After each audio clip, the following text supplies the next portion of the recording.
In this video, we're going to show you everything you need to know about trading Forex fast. Forex affects every aspect of your daily life, from buying your morning coffee, to refueling your car, to going on holiday. This is all made possible through the process of Forex in motion. There is also a free Forex trading beginner's guide that works in combination with this lesson. We'll show you how you can get it later in this video. So what is Forex exactly? The word Forex is a mashup of foreign exchange and is commonly used to refer to the foreign exchange market, the largest financial market in the world. Picture a massive marketplace trading across all the corners of the globe. But rather than having goods on sale, this market trades in global currencies.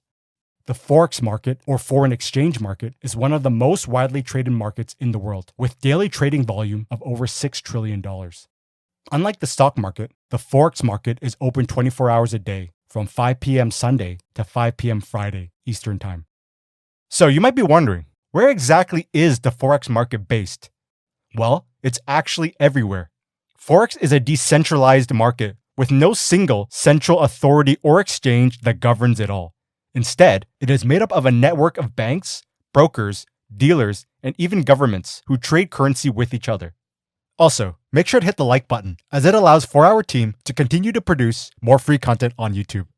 Let's now go through some of the key concepts you must know. Currency abbreviations. Each currency is represented by a 3-letter code called an ISO code. Here are some of the main currencies traded. USD is the US dollar, also known as simply the dollar. AUD is the Australian dollar, also known as the Aussie. NZD is the New Zealand dollar, also known as the Kiwi. EUR is the euro. CAD is the Canadian dollar, also known as the CAD. GBP is the British pound, also known as simply the pound. JPY is the Japanese yen, also known as simply the yen. CHF is the Swiss franc, also known as simply the Swiss. What is a currency pair? In Forex, currencies are traded in pairs because when you trade Forex, you are buying one currency while selling another at the same time. Let's look at the pound-dollar currency pair, for example. The first currency in a pair is the base currency, and the second currency is the quote currency. Let's say you get a quote of pound-dollar as 1.2655. This means for every 1 pound, you get 1.2655 of US dollars. There is always an invisible one beside the base currency on the left. So here's what happens when you actually trade currency pairs. When you buy a currency pair like the pound dollar, or when you go long on the pound dollar, you're expecting the pound to appreciate while the dollar depreciates. When you sell a currency pair like the pound dollar, or when you go short on the pound dollar, you're expecting the pound to depreciate while the dollar appreciates. Major currency pairs. These are the major currency pairs, which all include the US dollar, as the US is the world's largest economy. Starting out, we recommend sticking to trading major currency pairs, as they are the most liquid, meaning you can get in and out of positions easily and fast, and with tighter bid-ask spreads. What is a pip? In the land of Forex, exchange rate changes are measured in pips. A pip stands for a percentage in point or a price interest point. This is a standardized measurement for the smallest whole unit price move that an exchange rate can make. If the Australian dollar is sitting at 0.6751 and its value gained by 1 pip, it would move to 0.6752. Most currencies are written to the 4th decimal place, with the 4th decimal place representing 1 pip. However, some exceptions buck this trend, such as with the yen-crossed pairs. The Japanese yen is often quoted to 2 decimal places. So a 1 pip gain would be 146.22 rising to 146.23. There's also a pipette, which is a fractional pip that is 1/10 of a pip and is represented by the 5th decimal place. Before we continue, we want to hear from you. Tell us in the comments below right now what video topics we should cover next. As always, please hit the like button, as it allows for our team to continue to produce more free videos on YouTube. Lot sizes. In Forex, positions are usually measured in lot sizes. A standard lot represents 100,000 units of the base currency. A mini lot is a tenth the size of a standard lot and represents 10,000 units of the base currency. A micro lot is 1,000 units of the base currency. And a nano lot is 100 units of the base currency. Bid, ask, and spread. Each transaction has a bid and an ask price. These two prices form the basis for trading on the Forex market. When you're looking to buy an asset on the Forex market, you will pay the ask price for the base currency. When you're looking to sell an asset on the Forex market, you will sell at the bid price. The difference between the bid and ask price is called the spread. In essence, the bid-ask spread is the difference between the price a dealer will buy a currency and what they will sell it for. The spread covers the dealer's profit and the cost of the transaction. It is essentially the cost you pay to enter the market. It's important to note that different brokers can offer different spreads, or they may offer variable spreads that can change based on market conditions. Brokers and leverage. You, as an individual retail trader, require a broker to access and trade the Forex market. Brokers provide leverage, which is you using borrowed capital from the broker to trade much larger positions than you otherwise could with the amount of money in your account. Imagine leverage like using a financial lever. With a lever and minimum strength, you can lift heavy loads with less effort.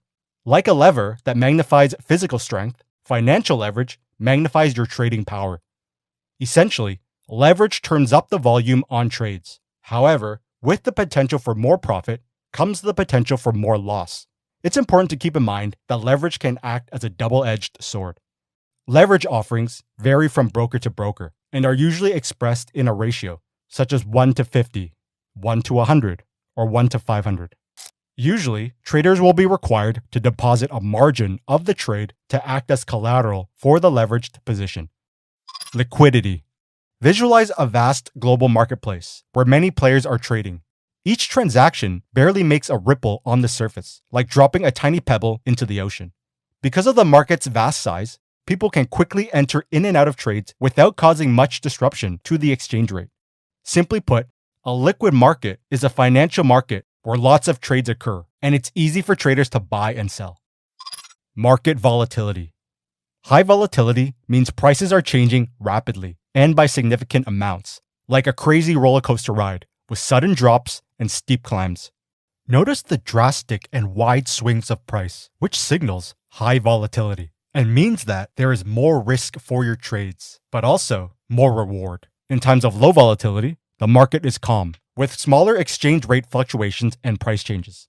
Low market volatility is like leisurely riding on a scenic railway. Notice the small swings of price, which signals low volatility and means that there is less risk for your trade, but also less reward. Now, there are many factors that can cause market volatility to increase or decrease. Things like inflation, market demand, foreign policy announcements, political and economic conditions, economic data releases, central bank decisions, natural disasters or crisis, changes in interest rates. With all these factors at play that cause swings in price, speculating on exchange rate fluctuations is one of the most common ways for individuals to make money trading in the Forex market. So how do people make sense of the Forex market? Well, traders can employ a range of trading strategies, one of which is technical analysis. With technical analysis, traders study historical price movements and data in order to identify similar patterns that have the possibility of repeating themselves in the future. The idea here is history loves to repeat itself. Think of technical analysis like a detective hunting down clues to uncover how an individual acted in the past in order to try and predict how they will act again in a similar way in the future. Here are a few simple examples of technical analysis in action. You look at historical price movement and notice price was making higher highs and higher lows, signaling a moving uptrend. So you believe in the future, price will continue to make higher highs and higher lows. So you want to look for long trades to trade with the moving uptrend. You look at historical price movement and noticed that price was making lower highs and lower lows, signaling a moving downtrend. So you believe in the future, price will continue to make lower highs and lower lows. So you want to look for short trades to trade with the moving downtrend. You look at historical price movement and notice every time price came to this area, it reversed drastically, which means this area is of high interest to buyers and sellers. So you believe in the future, if price comes back to this area, there is a higher percentage chance that price will reverse off of it again, which presents trade opportunities. You look at historical price movement and notice that every time price touched this trend line, it bounced off of it. So you believe in the future, if price comes back to this trend line, it'll bounce off of it again, which presents trade opportunities. Now, another method people use to trade the Forex market is fundamental analysis. Fundamental analysis examines the broader macroeconomic and geopolitical factors that influence the exchange rate and currency value. Picture fundamental analysis like compiling a weather forecast. As a forecaster, you are analyzing the atmospheric conditions to create a prediction for future weather events. Rather than atmospheric conditions, Forex traders are looking at factors like a country's economic indicators, such as GDP growth, inflation, and unemployment to gauge the health of the country's economy, interest rates and monetary value, political events and government policy change, central bank statements, any breaking news and/or significant market events. They use this information to try and predict the upcoming market fluctuations in exchange rates and currency value and use them to their advantage. Many traders use an economic calendar as a way to keep track of upcoming economic events or announcements. Now, as promised, to access the Forex Trading Beginner's Guide that works in combination with this video, go to the description below and click the link for instant access. Make sure to hit the like button, as it allows for our team to continue to produce more free content on YouTube. Also, tell us in the comments below right now what video topics we should cover next.